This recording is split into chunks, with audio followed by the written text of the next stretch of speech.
열왕기상 16장 1절부터 14절 말씀 마음을 집중하시고 함께 읽어보십니다.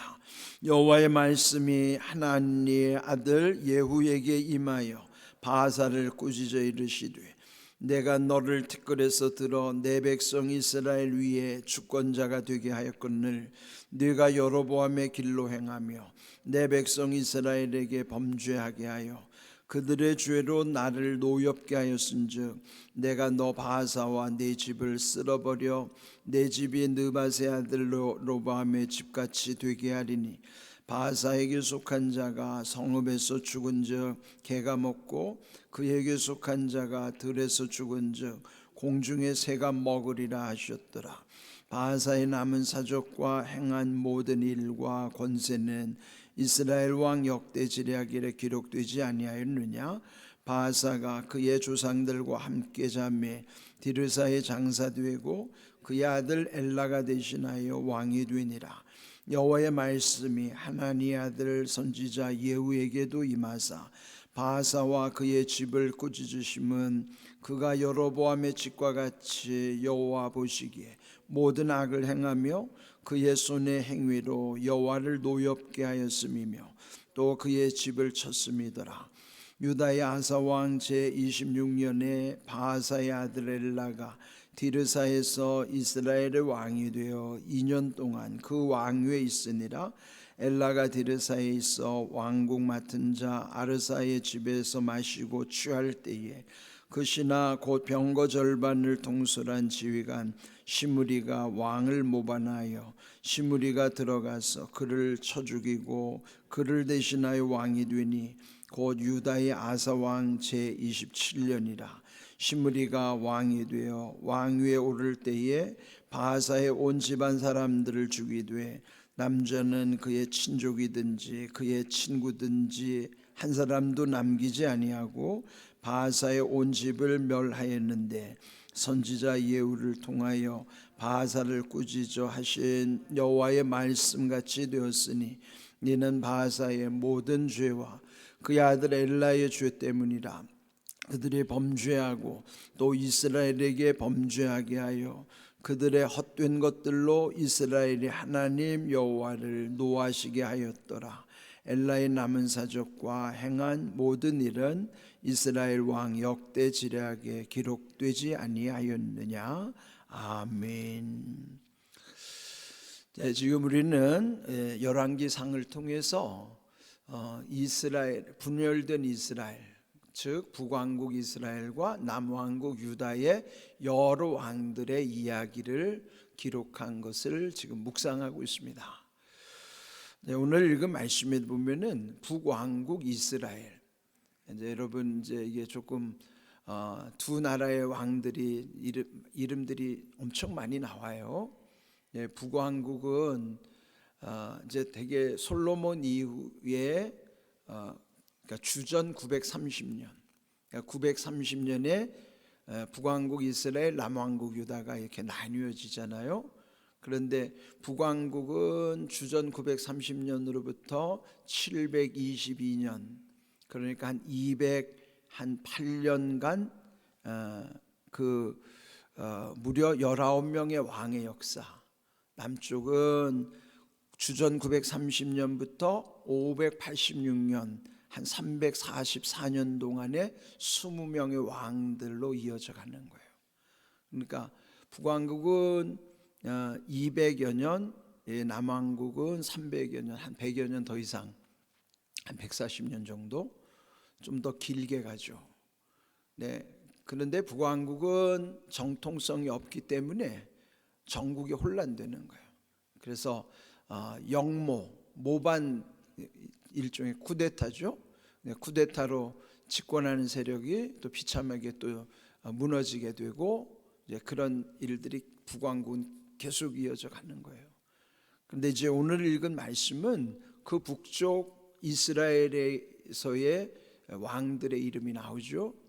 그러니까 북이스라엘의 초대 왕은 솔로몬 밑에서 신하로 있던 여로보암을 하나님이 세워주신 거예요.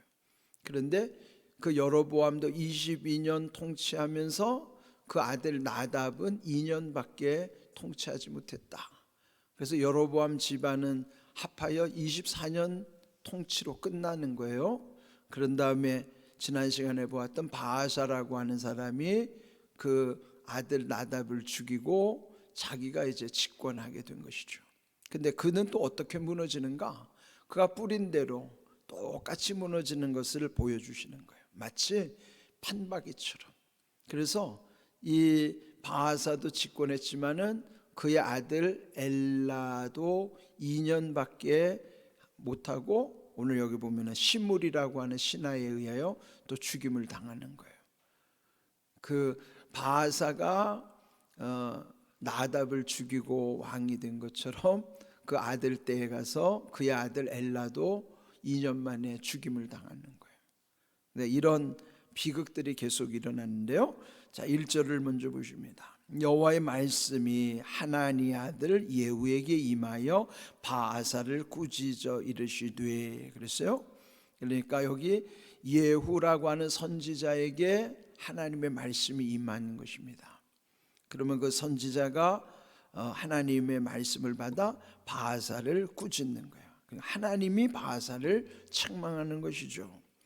그 책망하는 내용이 2절부터 4절까지 이어집니다. 내가 너를 티끌에서 들어 내 백성 이스라엘 위에 주권자가 되게 하였거늘. 그러니까 여기 티끌 같은 존재라는 것은 아주 형편없는 비천한 처지에 있었을 때 그를 높여 이스라엘의 주권자, 즉 왕으로 삼았다는 거예요.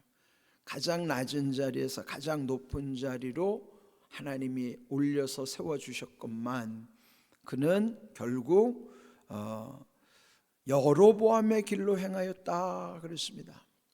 여로보암의 길이라는 것은 여로보암이 우상 숭배에 빠져가지고 하나님께 저주를 받는 것처럼 너도 여로보암의 저주를 그대로 당할 거다. 그러니까 여기 지금 열왕기에 보면요, 두 사람의 하나님께서 기준을 삼고 말씀하세요. 그는 이미 앞에서도 언급했던 것처럼 다윗같이 정직하게라고 하는 말씀처럼 다윗을 통해서 다윗을 모델로 삼고, 그 반대로 우상 숭배에 빠졌던 왕들, 또 악한 왕들은 여로보암의 길로 갔다, 그렇게 표현하는 거예요. 그러니까 다윗에 따라가던 왕이 있는가 하면은 여로보암의 길로 따라가는 왕이 있는 거예요. 하나님은 다윗은 인정하시지만은 이 여로보암 같은 이 우상 숭배자를, 또 그를 추종하는 세력들에 대한 아주 단호한, 아주 진노하신다는 말씀이 계속 나오죠. 자, 그가 이 지금 바아사, 북왕국 이스라엘의 세 번째 왕인 이 바아사가 여로보암의 길로 행하며 또 이스라엘에게 범죄하게 하여 그들의 죄로 나를 노엽게 하였은지. 그러니까 하나님이 노여하시는 까닭은 범죄할 때라는 거예요. 죄를 지었으면 돌이켜 회개해야 되는데 그 죄를 계속 묻어두고 있거나 계속 죄를 더 심하게 지면은 하나님은 반드시 심판하시는 것이죠. 자, 이렇게 범죄로 인하여 3절 내가 너 바아사와 네 집을 쓸어버려 심판하시겠다는 것이죠. 내 집에 느밧의 아들 여로보암의 집같이 되게 할 것이다. 여로보암의 집이 어떻게 무너졌는가? 4절 바아사에게 속한 자가 성읍에서 죽은즉 개가 먹고 그에게 속한 자가 들에서 죽은즉 공중의 새가 먹으리라. 자, 이 저주는 앞서 여로보암 집안에 내려졌던 저주예요. 우상 숭배에 빠져 있었던 그 여로보암의 집도 저주하시기를 그에게 속한 자 또 다 죽으면, 들에서 죽으면 공중의 새가 먹을 것이고 성읍에서 죽으면 개가 먹을 것이다.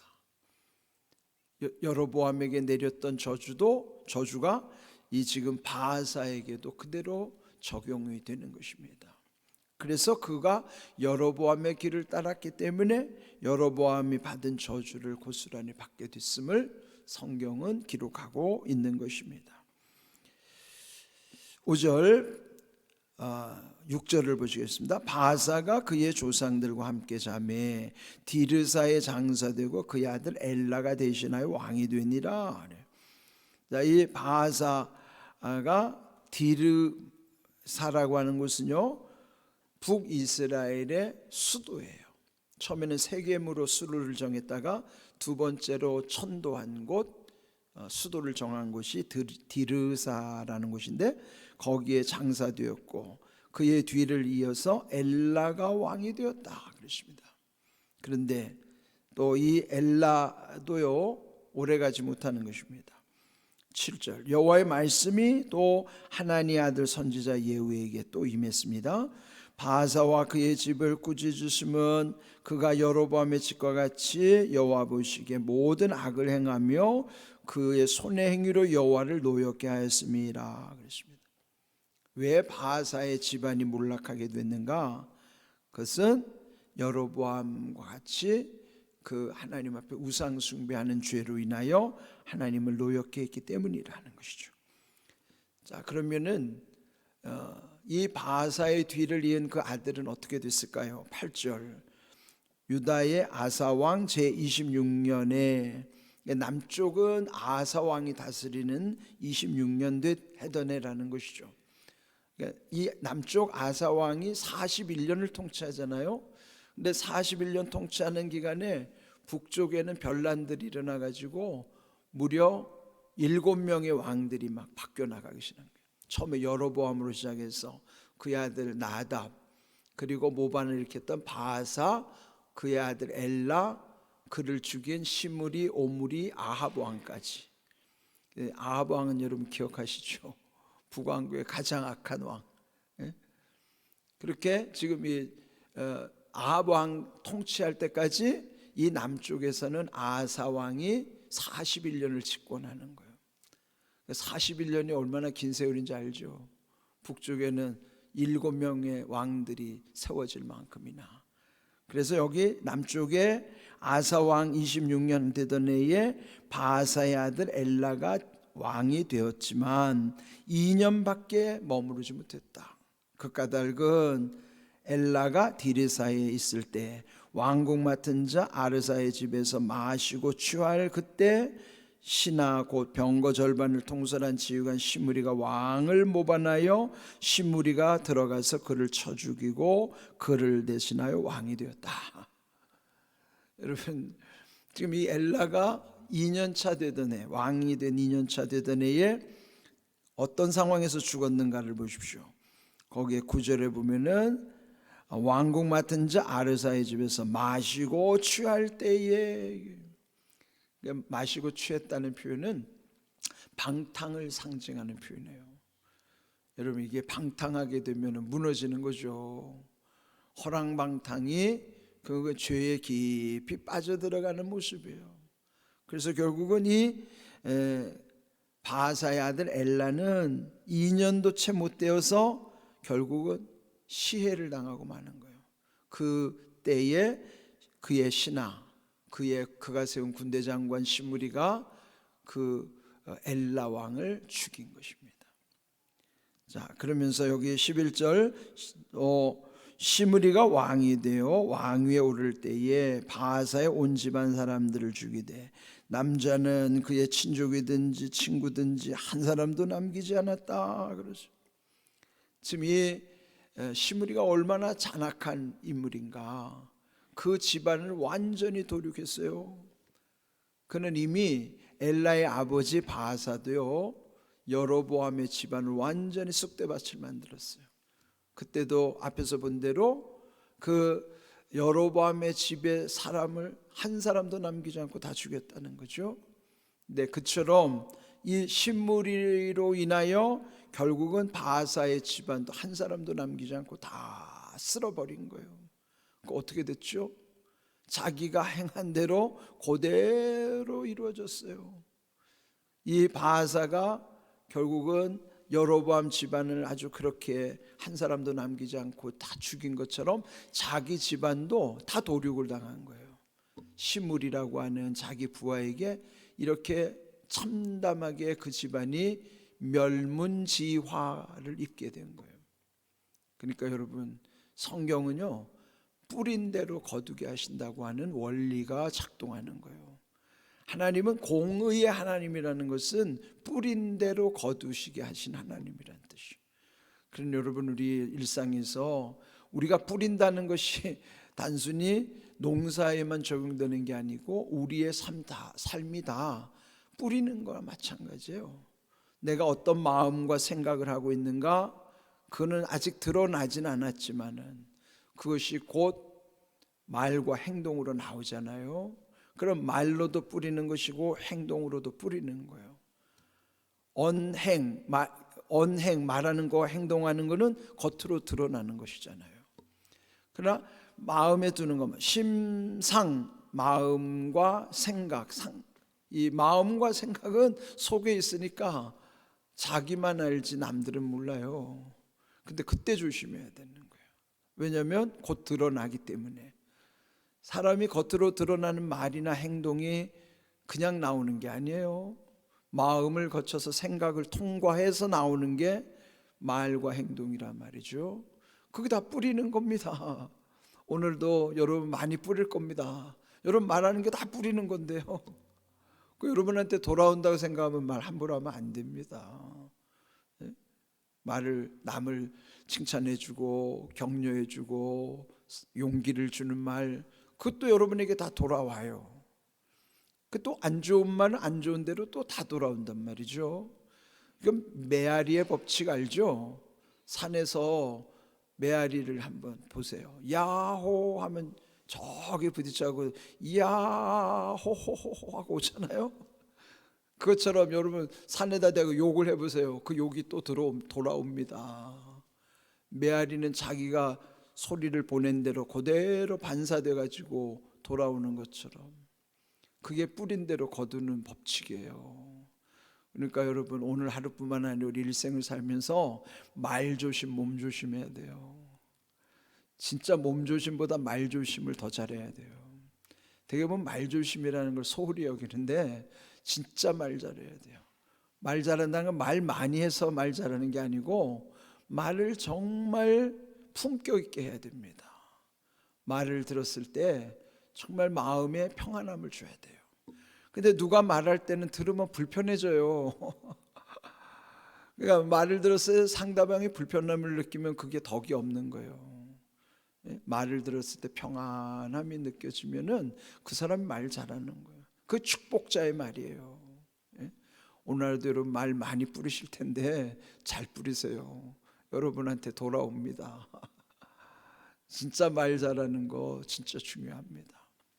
결국 뿌린 대로 이렇게 이 바하사 집안은 또 자기 아들 엘라데까지만 왕이 되고 그리고 끝난 거예요.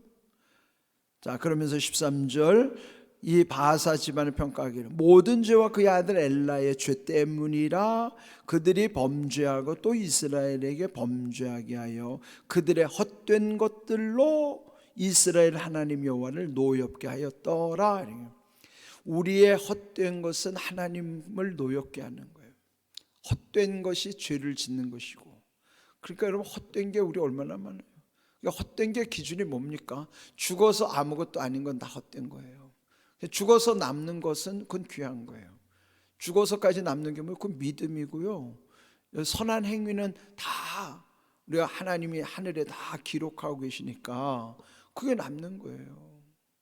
헛된 것은 하나님을 노엽게 하는 일이지만 우리에게는 아무 유익이 없어요. 자, 우리 시편 127편 1절 말씀 함께 읽어봅니다.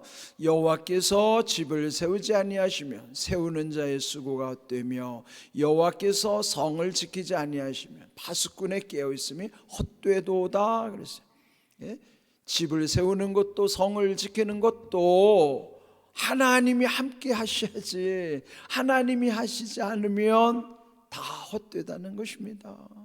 이 헛됨으로 인하여 무너졌을 뿐만 아니라 남는 것도 없는 것이지만은 결국은 하나님을 노엽게 한 것처럼 우리의 삶은 하나님이 함께 하시는 것이 복입니다. 임마누엘의 약속, 임마누엘의 은혜, 그게 우리에게 복이에요.